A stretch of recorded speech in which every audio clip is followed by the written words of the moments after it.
पैदाइश आम जानवरों की तरह नहीं हुई, बल्कि वो एक तब्दील शुदा मखलूक है। उनके मुताबिक आज से हजारों साल कबल हजरत दाऊद अलैहिस्सलाम की कौम बनी इसराइल ने जब अल्लाह की नाफरमानी की तो बतौर सजा उन्हें बंदर और सूअर बना दिया गया था।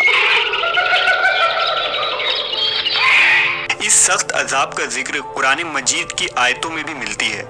तो क्या आज इस जमीन पर जो बंदर मौजूद हैं वो कौम बनी इसराइल की नस्ल से हैं जो आज तक इस अजाब में मुब्तला हैं? इस बात में कितनी सच्चाई है हम इस वीडियो में जानेंगे। कुरान करीम में बहुत सी कौमों के लिए ऐसे वाक़यात बयान हुए हैं जिनमें उनके गलत आमाल और अल्लाह तबारक व तआला के अहकाम हुदूद से तजावीज़ की वजह से उनको अज़ाब इलाही का सामना करना पड़ा। इस सिलसिला में एक मशहूर और इबरतनाक वाक़या असहाब सबत का है। ये वाक़या यहूदियों की एक बस्ती से ताल्लुक़ रखता है। ये वाक़या हज़रत दाऊद अलैहिस्सलाम के दौर का है।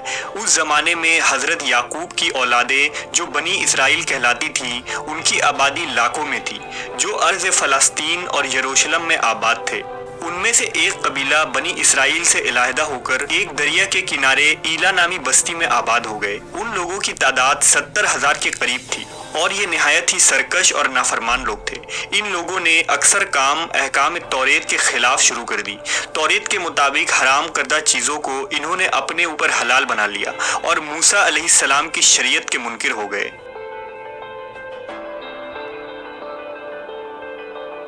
ये कौम जिस दरिया के किनारे आबाद थे, इसमें कसरत से मछलियाँ मौजूद थी, लिहाजा ये लोग इस दरिया से मछलियाँ पकड़ते और उन्हें बतौर गज़ा इस्तेमाल करते थे। नेज़ इन मछलियों की खरीदो फरोख्त भी किया करते थे। लिहाजा अल्लाह ने उन्हें एक आजमाइश में डाला। हज़रत दाऊद अलैहिस्सलाम की इस कौम को ये हुक्म मिला कि वो हफ्ता यानी सनीचर के दिन मछली का शिकार ना किया करें और ना दुनिया की कोई खरीदो फरोख्त करें। इस दिन उनके लिए मछलियाँ पकड़ना हराम करार दिया गया।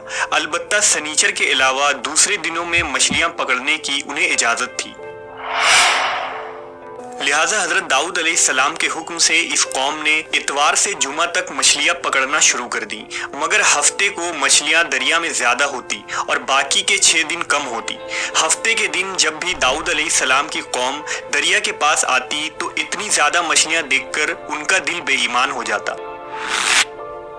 शैतान ने उनके इस लालच का फायदा उठाकर उनको उकसाना शुरू कर दिया और उन्होंने सोच लिया कि सनीचर को वो दरिया में जाल लगा दिया करेंगे और इतवार को पकड़ लिया करेंगे। इस तरह कुछ लोगों ने जाल लगा लिए और कुछ लोगों ने छोटे छोटे हौज घर तक बना लिए और इस हौज का दरिया तक रास्ता बना दिया। हफ्ते के दिन जब मछलियाँ इन हौज और जाल में आ जाती तो वो उसे पका कर खा लेते।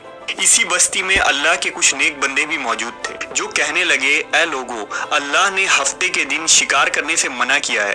ये जो तुम जाल फेंकते हो या छोटे छोटे तालाब बनाते हो, इनमें हफ्ते के दिन अगर मछली फंसती है तो ये शिकार हफ्ते के दिन का होगा।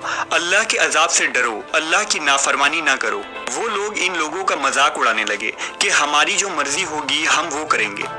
तो यूं अल्लाह के उन नेक बंदों ने बस्ती के बीच में एक दीवार को खड़ा कर दिया और ये हुक्म नाफिज किया कि अल्लाह की नाफरमानी करने वाले इस तरफ हो जाएं और हम जो अल्लाह के फरमाबरदार हैं इस तरफ रहेंगे।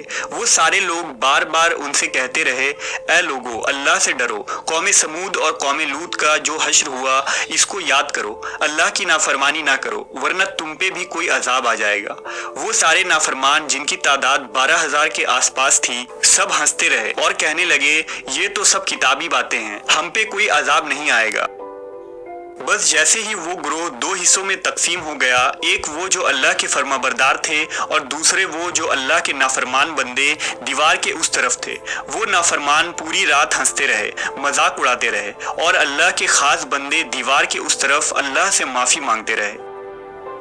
अगले दिन जैसे ही सुबह हुई, वो नेक सालेह इंसान उठे। उन्होंने महसूस किया कि दीवार के उस तरफ से किसी इंसान की आवाज़ नहीं आ रही थी। जैसे ही दीवार के उस तरफ चढ़कर देखने लगे तो देखा कि सारे के सारे लोग बंदर की शक्ल में तब्दील हो चुके थे और बंदर की हरकतों को अंजाम दे रहे थे। उन लोगों में से जो उनके रिश्तेदार थे, उन्होंने उन बंदरों को कपड़ों से अपने अपने रिश्तेदारों को पहचाना और चीख के रोने लगे, अल्लाह से माफ़ी मांगने लगे। लेकिन अल्लाह का अजाब जब आता है तो वो होकर रहता है।